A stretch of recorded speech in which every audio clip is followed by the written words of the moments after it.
नमस्कार, future express में आप सभी का स्वागत है। मैं हूं सुमित और हफ्ते का पहला कारोबारी सत्र भारतीय बाजारों में वैसे तो बढ़िया रफ्तार देखने को मिल रही है, लेकिन जो ज्यादा बेहतर रफ्तार है वो आपको दिखाई पड़ेगी मिड कैप, स्मॉल कैप में और लार्ज कैप में से रिलायंस इंडस्ट्रीज में, जो कि आज वापस 19 लाख करोड़ की मार्केट कैप के ऊपर कामकाज करते हुए इंडेक्स में एक बढ़िया तेजी, 300 अंकों का तेजी वहां पर, और रिलायंस 4% का उछाल, 2820 रुपए का स्तर यहां पर भी आता हुआ दिखाई पड़ रहा है। डे हाई पर रिलायंस कामकाज, इनफैक्ट नए हाई पर रिलायंस कामकाज कर रहा है।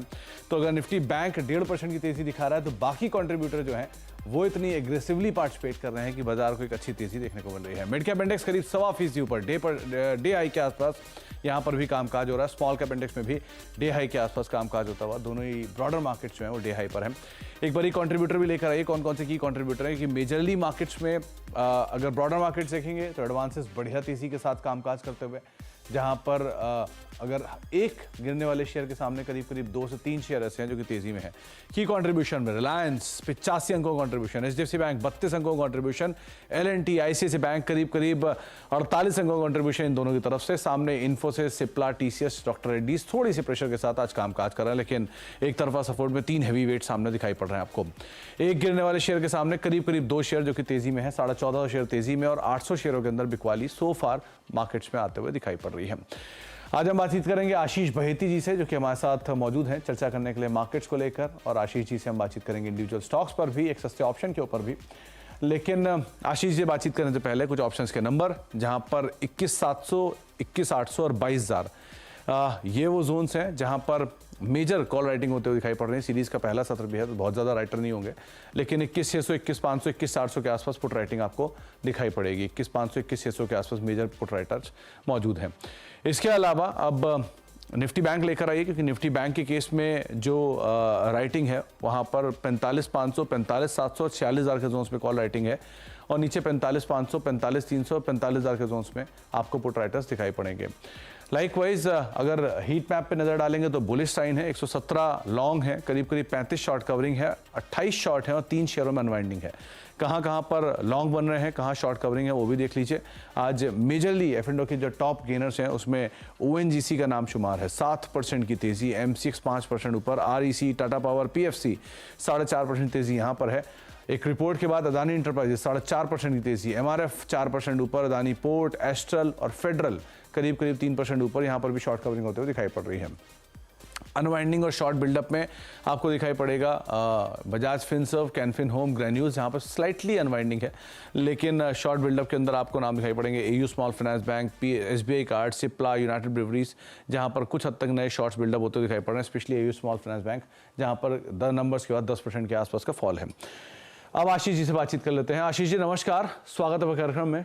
कल आपसे मुंबई में मुलाकात नहीं हो पाई, उसके लिए माफ़ी, लेकिन जल्दी मुलाकात होगी फिर से बजट के आसपास। कैसे रीड कर रहे हो आप मार्केट्स को, क्या करना चाहिए? Good afternoon Sumit ji. सुमित जी, बहुत शानदार मोमेंटम बना हुआ है, और जिस हिसाब से रिलायंस लीड कर रहा है इस मोमेंटम को, बहुत ज्यादा इम्प्रेसिव बना हुआ है। 4.25% की तेजी, पूरे निफ्टी को एक सिंगल हैंडेडली रिलायंस ने एक रिवर्सल दिया है। जो लास्ट वीक की गिरावट थी, और उसके बाद लास्ट ट्रेडिंग सेशन में जो लास्ट आवर में मोमेंटम बना बैंक निफ्टी में, और आज जिस हिसाब से रिलायंस उसे लीड किया है, निफ्टी को क्लियरली विजिबल है कि अब ये बजट से पहले एक अच्छा अपस्विंग यहाँ से देखने मिल सकता है। कोई भी डिप आए तो खरीदारी की ही सलाह रहेगी हमारी। जिनके पास लॉन्ग है बने रहे, जो स्टॉप लॉस है उसे बस 21,470 के करीब का गैसल मेंटेन करे अपने लॉन्ग पोजीशन में। हमें लग रहा है कि ये मोमेंटम जो है 21,900 और 21,900 और 22,100 तक के लेवल्स दिखा सकता है। सिमिलरली अगर मैं बैंक निफ्टी में बात करूं तो बैंक निफ्टी अभी भी अपने सारे मूविंग एवरेजेस के काफी नीचे चल रहा है, मेन मूविंग एवरेजेस के। बट बेस्ट पार्ट ये है कि लास्ट वीक की जो गिरावट थी वो एक्जैक्टली 200 एमओ पे सपोर्ट बनाकर एक बाउंस बैक दिया, और आज जिस हिसाब से आईसीआईसीआई, एचडीएफसी और बाकी बैंकों में मोमेंटम बना है, कोटक 2.5% आप है, वो काफी इंप्रेसिव बना हुआ है। तो पीएसयू का मोमेंटम ऑलरेडी बरकरार है पूरा। तो हमारी बैंक निफ्टी में भी अब खरीदारी की सलाह है। कोई भी डिप आए तो उसमें भी पोजीशन ऐड की जा सकती है बैंक निफ्टी में। जो अहम स्टॉप लॉस अब मेंटेन करना है 45,100 का एक एसएल मेंटेन करना है। मुझे लग रहा है बैंक निफ्टी में भी एक रिवर्सल यहाँ से ड्यू है, और 46,200 तक के लेवल्स बैंक निफ्टी में देखने मिल सकते हैं। ओके, तो आशीष जी अब इंडिविजुअल स्टॉक्स में रिलायंस का नाम आपने रखा है शामिल, या फिर कुछ और नाम? जी सुमित जी, एक्चुअली रिलायंस हमने सुबह ही वीरेंद्र जी से के साथ डिस्कस किया था जब उनकी स्पॉटिंग थी, और हमारा 2820 का टारगेट था, वो ऑलरेडी अचीव होता हुआ देखने मिल रहा है। अभी भी जिनके पास लॉन्ग है, ज़रूर बने रहने की सलाह रहेगी। इन पोज़ीशंस पे अब थोड़ा-सा ऐड करना डिफ़िकल्ट है, क्योंकि risk reward point of view से फ़ेवरेबल नहीं है। बट जिनके पास लॉन्ग है, बने रहे। सिर्फ जो स्टॉप लॉस है वो 2780 के करीब का एक एसएल मेंटेन करे, अब इसमें स्टॉप लॉस को ऊपर ट्रेड करके ले आए।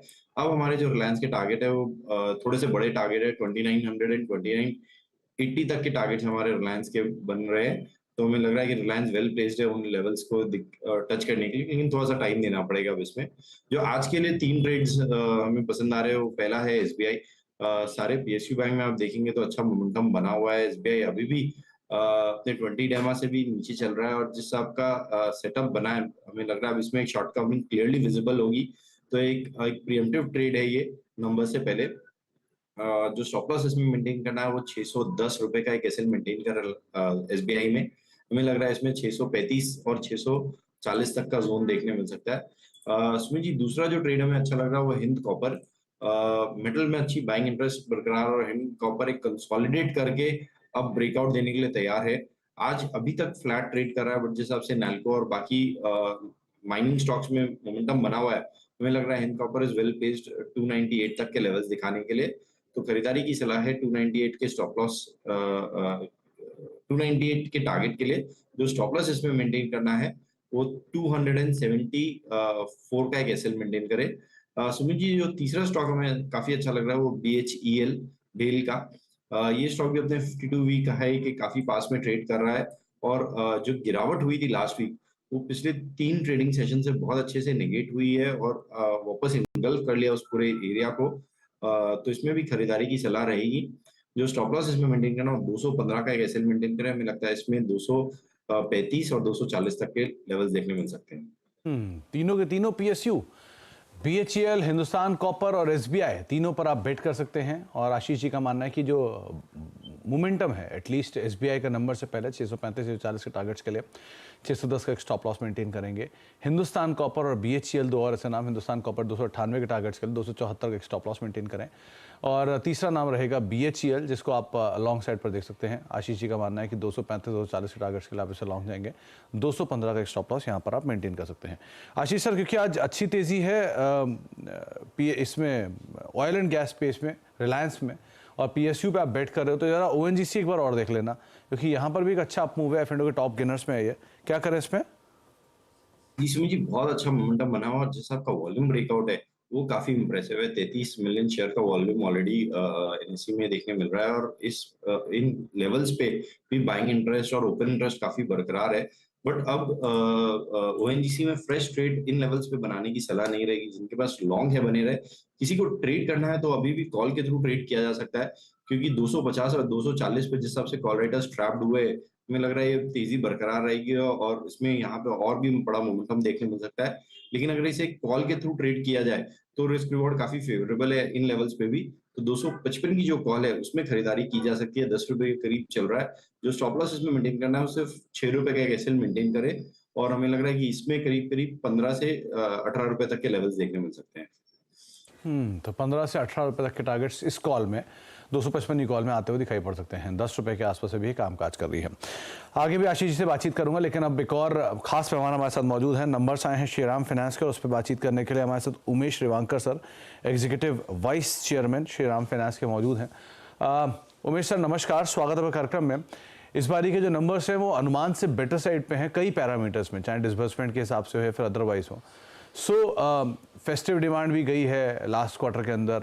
ओवरऑल जो सिचुएशन है अभी क्वार्टरली नंबर से, वो किस तरह की हैं, और क्या मान के चले अब Q4 के लिए कैसी उम्मीद लगाकर चल सकते हैं हम? देखिए, नॉर्मली सेकंड हाफ कभी भी अच्छा रहता है, और Q4 का डिमांड पे अच्छा रहता है। Q4 में नया व्हीकल का भी डिमांड आता है, स्पेशली कमर्शियल व्हीकल और पैसेंजर कार में। तो मुझे लगता है कि फोर्थ क्वार्टर का डिमांड तो अच्छा ही रहना है, और ओवरऑल इकोनॉमी का मोमेंटम भी अच्छा है। सो रूरल इकोनॉमी भी अच्छा कर रहा है, और दी रबी क्रॉप का फीडबैक भी अच्छा है। सो मुझे लगता है कि overall the fourth quarter should be good. अभी हम 20% एएम ग्रोथ मेंटेन किया है एज ऑफ फर्स्ट 3 क्वार्टर में मुझे ओवरऑल फुल फाइनेंशियल ईयर में भी we should be maintaining 20% AUM growth. Okay Umesh sir, passenger vehicle को लेकर थोड़ा सा कॉशियस स्टांस आपने इस बार मेंटेन किया है, कोई खास वजह है क्या? ना, ऐसा कुछ नहीं है, डिमांड विल बी गुड। हम कभी भी थोड़ा कॉशियस कंजर्वेटिव रहते हैं हमारा एक गाइडेंस में, but we will always perform better. Okay, two wheeler की ग्रोथ इस बारी बहुत स्ट्रांग, इनफैक्ट रोबस्ट साइड पे ग्रोथ आते हुए दिखाई पड़ी है टू व्हीलर की। सो क्या आउटलुक मान के चलें AUM को लेकर कि आने वाले समय में कौन सा सेगमेंट, कौन सा साइड जो है वो ग्रोथ को ड्राइव करने वाला है? हमारा अभी पोस्ट मर्जर ज्यादा हम क्रॉस प्रोडक्ट को ज्यादा एनकरेज कर रहे हैं, all the branches. Passenger vehicle, SME, gold, इसके लिए हम ज्यादा पुश कर रहे हैं। ये तीनों इजीली हम एक अक्रॉस ऑल ब्रांचेस हम पुश कर सकते हैं और कस्टमर का एक्सेप्टेंस भी बहुत अच्छा है। सो मुझे लगता है कि ये 3 प्रोडक्ट में will be able to grow faster. हमारे डिसबर्समेंट में भी 30% ग्रोथ आ रहा है ये 3 सेगमेंट में। बाकी सेगमेंट में भी ग्रोथ आ रहा है, ऐसे नहीं कि कोई भी प्रोडक्ट में थोड़ा स्लो है, लेकिन एक कमर्शियल व्हीकल में हम कभी भी एक कंजर्वेटिव 12 to 15% का गाइडेंस ही दिया है। लेकिन एक एडवांटेज ये है कि ये लॉन्ग टर्म प्रोडक्ट है। This product will continue to remain long term growth project at least for another 2 to 3 years। Umesh sir, क्योंकि कंस्ट्रक्शन इक्विपमेंट में 48-49% के आसपास ही ग्रोथ देखने को मिली, उसके बावजूद आपने थोड़ा कंजर्वेटिव साइड पे इसको रखा हुआ है। 1, ऐसी वजह क्या है? 2, आपका जो रूरल स्पेस है, क्योंकि आप रूरल को बहुत अच्छे से समझते हो, आपका मेजर बिजनेस है, तो आप वहाँ की पल्स समझ रहे हो। सो अभी वहाँ की पल्स क्या कह रही है कि क्या कुछ स्ट्रेस है वहाँ पर या डिमांड रिवाइव हो चुकी है पूरी तरह से? डिमांड तो अच्छी है, ऐसा स्ट्रेस तो हमको देखने के लिए नहीं मिल रहा है रूरल एरिया में। स्पेशली अभी रबी क्रॉप का फीडबैक भी अच्छा है, तो स्पेशली हमने 2 व्हीलर का आप 3rd क्वार्टर का नंबर्स आप देखे, एक बहुत अच्छा डिमांड आ गया था 2 व्हीलर में रूरल एरिया में, specially agri based economy area में, UP, MP, बिहार और रूरल महाराष्ट्र, ये सब एरिया में अच्छा डिमांड हमको 2 व्हीलर में मिला। तो मुझे लगता है कि rural area will do well. And construction equipment में एडवांटेज ये है कि द गवर्नमेंट ऑफ इंडिया का स्पेंड, इंफ्रास्ट्रक्चर स्पेंड अच्छा है।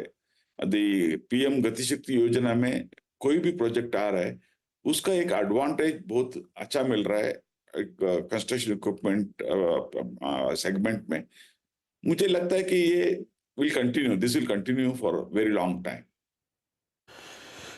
सर, एक और चीज, एसेट क्वालिटी को लेकर कहीं कोई कंसर्न, कोई स्ट्रेस कहीं आप देख रहे हो किसी एक सेगमेंट या सब सेगमेंट में? हमें ऐसा कुछ एक एक्सक्लूसिव स्ट्रेस नहीं दिख रहा है। इनफैक्ट आप हमारा ग्रॉस स्टेज 3 देखे तो it has improved from 6.29 to 5.66 and net has improved from 3.2 to 2.72।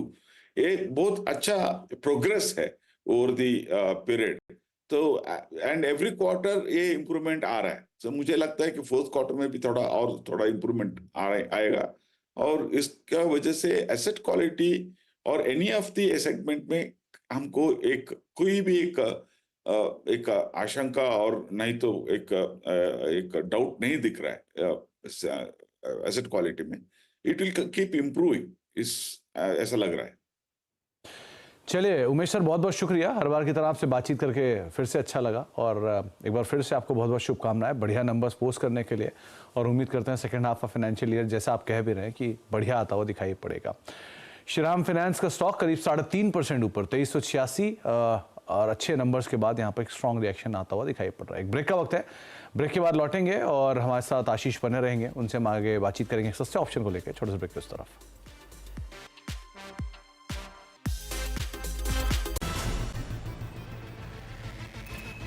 आप देख रहे हैं खिलाड़ी नंबर 1, एक एक ट्रेड हमारे जानकार और जोड़ सकते हैं। तो प्रशांत बताइए आपका अगला ट्रेड क्या रहेगा? आपने फैक्ट और जेके पेपर के साथ पारी की शुरुआत की है। तो आशा जी, यहाँ पे नेक्स्ट पिक मेरा होगा डिलीवरी, जो करीबन 418 पे ट्रेड कर रहा है 418 पे। स्टॉप लॉस मेरा होगा 395 395, और जो टारगेट में दिख रहा हूँ वो होगा 475 475 का। 475 के लिए डिलीवरी में एक मौका, 4.25% ऊपर है ये काउंटर, तेजी करके चले। रूपक आप क्या जोड़ेंगे? मेरा ट्रेड रहेगा आरईसी लिमिटेड। स्टॉक ने जो दिसंबर मिड से जो कंसोलिडेशन चल रहा था उसका ब्रेकआउट दिया, तो मेरे ख्याल से स्टॉक शॉर्ट टर्म में 550 तक जा सकता है और एक स्टॉप लॉस रहेगा 477 का। 477 का स्टॉप लॉस लगाइए। आरईसी में तेजी कीजिए, मोमेंटम ट्रेड है, 4% ऊपर आज के दिन, 550 का टारगेट रहेगा। विरल संवर्धन और एक बिग बॉय एलएनटी, तीसरा ट्रेड क्या है? हाँ, तीसरा पिक मेरा एनटीपीसी पे रहेगा। उसमें भी हम देख सकते हैं कि नीचे से अच्छा खासा हमें अपसाइड रैली देखने मिल सकती है। कॉन्सोलिडेट के बाद आज ब्रेकआउट दिया गया है, वॉल्यूम्स भी अच्छे हो रहे हैं। ऊपर में 325 के आसपास एक माइनर रेजिस्टेंस अगर क्रॉस करता है तो ऊपर में अच्छी खासी रैली देखने मिल सकती है। तो ये लेवल्स पे बाय करना चाहिए। नीचे में स्टॉप लॉस अराउंड 309 का रहेगा और ऊपर में 345 के टारगेट रहेंगे। 345 आप कह रहे हैं, तेजी वाला ट्रेड रहेगा ये। एनटीपीसी के आज याद रखिएगा नतीजे आने वाले हैं, उससे पहले वैसे भी थोड़ा थोड़ा करके मोमेंटम दिखा रहा है। तो ये ट्रेड्स आ गए हैं। अच्छा, मैं कुछ देर में आपके सारे ट्रेड्स थोड़े सेटल होने देती हूँ, फिर आके देखते हैं कि किस तरह के रिटर्न्स ये बना रहे हैं, कहाँ पर सबसे ज्यादा कमाई होती दिखाई दे रही है। चलिए तब तक बात करते हैं उत्कर्ष स्मॉल फाइनेंस बैंक की। एक तो हमने देखा है बड़ा accident AU small finance bank के बाद हुआ, लेकिन उत्कर्ष संभला हुआ है। स्टॉक करीब 1-1.5% ऊपर है, नतीजे आ चुके हैं और यहाँ पर अगर आप गौर करें तीसरी तिमाही में ब्याज से आय करीब 23% और मुनाफा 24% बढ़कर आया है। नेट इंटरेस्ट मार्जिन हाउएवर 0.5% बढ़कर 9.7% पर पहुंचे हैं। लेकिन बैंक की एसेट क्वालिटी पर थोड़ा सा दबाव है। स्लिपेजेस मैं देख रही थी कहीं का तो 38% का इजाफा दिखा रहे हैं। हमारे साथ कंपनी के एमडी और सीईओ गोविंद सिंह जुड़ गए। गोविंद जी, स्वागत है आपका। पहले तो ये स्लिपेजेस के आंकड़े पर कुछ और खुलासा दीजिए सर, किस तरह के अकाउंट्स हैं, इस तिमाही इजाफा क्यों देखने को मिला है इनमें? आपका धन्यवाद मुझे यहाँ लेने के लिए। जहां तक स्लिपेजेस की बात है, क्रेडिट कॉस्ट की बात है, थोड़ा सा बढ़ गई थी इन दी मंथ ऑफ अक्टूबर के आखिर में और नवंबर के महीने में। जब बहुत ज्यादा फेस्टिवल्स होते हैं तो नंबर ऑफ वर्किंग डेज कम मिल पाते हैं, तो थोड़ा माइक्रो फाइनेंस और कुछ जो रिटेल एसेट्स होती हैं उससे थोड़ा इम्पैक्ट रहती है। तो हमारा जो अक्टूबर और नवंबर का पीरियड था, लेट अक्टूबर और पूरा नवंबर थोड़ा इम्पैक्टेड रहा था उससे। बट दिसंबर के आखिर में और अभी जनवरी में हम देख रहे हैं उसमें काफी अच्छा इंप्रूवमेंट हुआ है। और आने वाले समय में आपने देखा 136 करोड़ का आपने देखा पूरे स्लिपेजेस थे, जो नॉर्मली हमारा 100 करोड़ के आसपास का रहता था इन पास में भी। हम ये उम्मीद करते हैं कि जैसे हमारा भी ट्रेंड दिख रहा है इस क्वार्टर में ये वापस उसी रेंज में चला जाएगा। तो there will much improvement in the quarter 4 in the overall credit cost also. तो सब 100 करोड़, हाँ, ये 2 महीने का इम्पैक्ट है, ये ज्यादा समय और एक्सटेंड नहीं करेगा। क्या इसी का इम्पैक्ट आपके जीएनपीएस पर भी दिखा है जो 2.81% से बढ़कर 3% हो गए हैं, या फिर कुछ ऐसे सेक्टर्स हैं जहां पर कुछ थोड़ा सा चौकन्ना रहने की जरूरत है? नहीं, जो हमारे जितने भी हमारे असेट क्लासेस हैं, जैसे बताया हमारा माइक्रो फाइनेंस मेन, उसके बाद एमएसएमई, अफोर्डेबल हाउसिंग और व्हील्स, हमारे 4 बिजनेस जहां पे, क्योंकि हमारा जो होलसेल बहुत छोटा वो है 10% नीचे का हमारा, और उसमें कोई एनपी हमारा है नहीं। तो इन तीनों में ही थोड़ा थोड़ा दबाव था, जो कि हम देख रहे हैं सभी में इंप्रूवमेंट हमें इस क्वार्टर 4 में देखने को मिलेगा। ओके, मुझे बताइए, मैं डिसबर्समेंट ब्रेकअप देख रही थी, एमएफआई सेगमेंट में तो सबसे ज्यादा ऑफ कोर्स इजाफा है क्वार्टर ऑन क्वार्टर, लेकिन एमएसएमई और हाउसिंग में थोड़ी सी कमी देखने को मिली है। क्या वजह है इसकी गोविंद जी? इसके 2 कारण हैं। एक तो जो अगर आप माइक्रो फाइनेंस देखते हैं, हमने पहले अर्निंग कॉल में बताया था, जो माइक्रो फाइनेंस में थोड़ा सीजनल इंपैक्ट था। हमारे जो पिछले 2 साल में डिसबर्समेंट कम हुए थे माइक्रो फाइनेंस में, और वो साइकिल बेस्ड होता है। तो हमारा जो एग्जिस्टिंग कस्टमर, जो सेकंड साइकिल बोलते हैं, उसके कस्टमर कम थे क्वार्टर 1 में। बट अभी सितंबर, अक्टूबर, नवंबर, दिसंबर में वो नॉर्मल लेवल पे आ गए हैं। तो आप देखेंगे इस तरह का जो ट्रैक्शन है, जिसको हम बोलते हैं 20 से 22% का ग्रोथ हमारा माइक्रो फाइनेंस में आपको देखने को मिलेगा, वो बरकरार रहेगा। जो बाकी पोर्टफोलियो था उसमें हमने कोशिश ये की है कि हम ज्यादा बेटर यील्ड वाले प्रोडक्ट पे काम करें। इसीलिए अगर देखें हमारा क्वार्टर 3 में हमारी यील्ड करीब 20 बेसिस पॉइंट इंप्रूव हुई है अक्रॉस, मतलब नॉन जेएलजी की बात कर रहा हूं। अगर आप देखें व्हील्स देखते हैं, अफोर्डेबल हाउसिंग देखते हैं, या फिर एमएसएमई देखते हैं, तो हमने कोशिश किया कि जो लार्ज टिकट साइज के केस है वो जितने कम कर सके। हम इन्हीं करे बिल्कुल नहीं करते हैं, पर जितने हम कम कर सके, हमारा टिकट साइज कम हुआ है। और जहां हमें यील्ड ज्यादा मिलती है, खासतौर से जो हमारा कोर ज्योग्राफी जिसे बोलते हैं, उत्तर प्रदेश, बिहार, झारखंड का एरिया है, वहां हमें यील्ड ज्यादा मिलती है, टिकट साइज छोटा मिलता है। तो यील्ड इंप्रूव हुई है, लेकिन टिकट साइज छोटा होने से हमारा जो ओवरऑल डिसबर्समेंट आप देखेगा इस क्वार्टर में, लेकिन वो भी हमारा, क्योंकि हमने अभी मशीनरी पूरी चेंज की है, तो क्वार्टर 4 में उसका भी इम्पैक्ट आपको नहीं दिखेगा। काफी अच्छे डिसबर्समेंट आपको क्वार्टर 4 में देखेंगे उन सेगमेंट्स में भी। ओके, मैं फिर आपसे फाइनली यही समझना चाहूंगी, अभी सब प्लेयर्स के लिए वो कॉस्ट ऑफ क्रेडिट थोड़ा सा बढ़ गया था और उसी का इम्पैक्ट लार्जली मार्जिन्स पर रहा। आपने अपने मार्जिन्स को स्थिर रखा है, क्या इसी रेंज में बरकरार रहने के आसार हैं इनके? हाँ जी, तो हमारा जो निम है वो 9.5 to 9.7% की रेंज में ही रहेगा क्वार्टर 4 में भी। और मतलब उसमें कोई ऐसा रीजन नहीं कि वो नीचे चला जाए यहाँ से। और हमारा कॉस्ट ऑफ फंड भी बहुत ज्यादा बढ़ने वाला नहीं है। हमारा जो यील्ड है वो बेटर हुई है क्वार्टर 3 में। सो जो हमारे मार्जिन है वो बिल्कुल स्थिर रहेंगे। हमारे कॉस्ट इनकम रेशियो जो रही है वो one of the best in the small finance bank है, वो भी उसी रेंज में रहेगी। क्रेडिट कॉस्ट मैंने बताया क्वार्टर 4 में सर्टेनली क्वार्टर 3 से काफी कम आएगी। तो ओवरऑल अगर क्वार्टर 4 होगा वो काफी अच्छा रहेगा अगर आप क्वार्टर 3 से कंपेयर करें। Quarter 3 is anyway good, but quarter 4 will be even better. Okay, quarter 3 is good, लेकिन क्वार्टर 4 और भी बेहतर रहेगा, ये कंपनी की तरफ से बयान आता हुआ। बहुत बहुत शुक्रिया गोविंद जी हमारे लिए समय निकालने के लिए, and good luck for Q4। ये फिलहाल स्टॉक आपके सामने करीब 2% के गेंस ट्रेड करता हुआ। एक तरफ AU स्मॉल फाइनेंस बैंक है जो करीब 8-9% टूट चुका है, दूसरी तरफ उत्कर्ष जहां पर स्टेडी परफॉर्मेंस कंपनी ने दरअसल डिलीवर किया है। चलिए अब आते हैं खिलाड़ी नंबर 1 पे। हमारे जानकारों ने जो ट्रेड्स दिए उसका एक रिकैप आपकी स्क्रीन पर लेकर आएंगे और कहां पर रिटर्न ज़्यादा बन रहा है उसका जायज़ा भी आपकी स्क्रीन पर। तो फैक्ट, ये प्रशांत सावंत का पोर्टफोलियो है। पहले तो फैक्ट 975 टारगेट, 825 स्टॉप लॉस है। जेके पेपर तेजी वाला ट्रेड, 500 टारगेट, 415 स्टॉप लॉस और डिलीवरी में भी 475 के लिए तेजी की है, 395 स्टॉप लॉस है। रिटर्न्स की स्थिति क्या है? 0.20% जोड़ रहा है डिलीवरी, लेकिन 0.58% का दबाव फैक्ट की तरफ से जेके पेपर ने अपना फिलहाल खाता खोला नहीं है। रूपक डे NMDC के साथ गए हैं तेजी में, 250 टारगेट, 214 स्टॉप लॉस। GIC-RE यानी कि 420 का टारगेट, 348 का स्टॉप लॉस और REC में भी तेजी, 550 का टारगेट है और 477 के आसपास स्टॉप लॉस लगाएंगे। NMDC 0.29%, इसी तरह का रिटर्न GIC भी देता हुआ। REC थोड़ा सा ठंडा है इनके जोड़ने के बाद। अब लेकर आइए आप वीरल का पोर्टफोलियो। तो एक बिग बॉय है इनके पोर्टफोलियो में, वो है L&T, 3900 का टारगेट, 3580 स्टॉप लॉस। फिर NTPC भी जोड़ा इन्होंने, 345 टारगेट है, 309 का स्टॉप लॉस। संवर्धन मदरसन के साथ ये हैं, 130 का टारगेट, 109 का स्टॉप लॉस, तीनों ही तेजी वाले ट्रेड्स। इधर देखिए तो संवर्धन 0.39% जोड़ता हुआ, 0.3% का योगदान NTPC का, 0.0% ही जोड़ पाया है L&T। तीनों के रिटर्न्स इस समय क्या बन रहे हैं यह आएगा आपकी स्क्रीन पर। वीरल आगे हैं 0.73% के रिटर्न्स के साथ, दूसरे स्थान पर रूपक 0.37% के रिटर्न्स एंड -0.37% के रिटर्न्स प्रशांत के। लेकिन पूरा हफ्ता आपके लिए है जहां पर आपको दरअसल एक अपॉर्चुनिटी मिलेगी ट्रेड लेने की। चलिए लेंगे इसी के साथ एक छोटा सा ब्रेक के बाद कमोडिटी मार्केट का पूरा जायजा, लेकिन निफ्टी बैंक आपकी स्क्रीन पर लेकर आएंगे जहां पर 600 पॉइंट की तेजी इस समय बनी है, करीब 1.5% का इजाफा इधर। अब निफ्टी बैंक की चाल और भी मजबूत और बेहतर होती हुई साफ दिख रही है।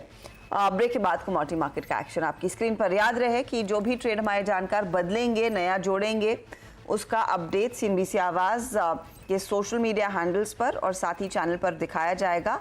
1 बजे मिड कैप मंत्र में लेकर आएंगे ताज़ा रिकैप।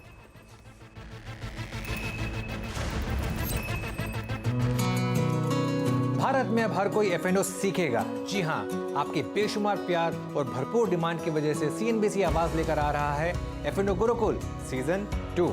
इस एक्सक्लूसिव वेबिनार में आपको मिलेगा मौका बाजार के दिग्गजों से F&O सीखने का, वो भी सरल भाषा में। और सबसे अच्छी बात, इस वेबिनार में आप कहीं से भी जुड़ सकते हैं, बस आपको इस लिंक पर रजिस्टर करना होगा। तो मिलते हैं F&O गुरुकुल सीजन 2 में।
चुनाव से पहले आखिरी बजट, विकसित भारत की दिखेगी झलक। जन कल्याण और विकास की जुगलबंदी, इस बजट में मिलेगी ग्रोथ की गारंटी।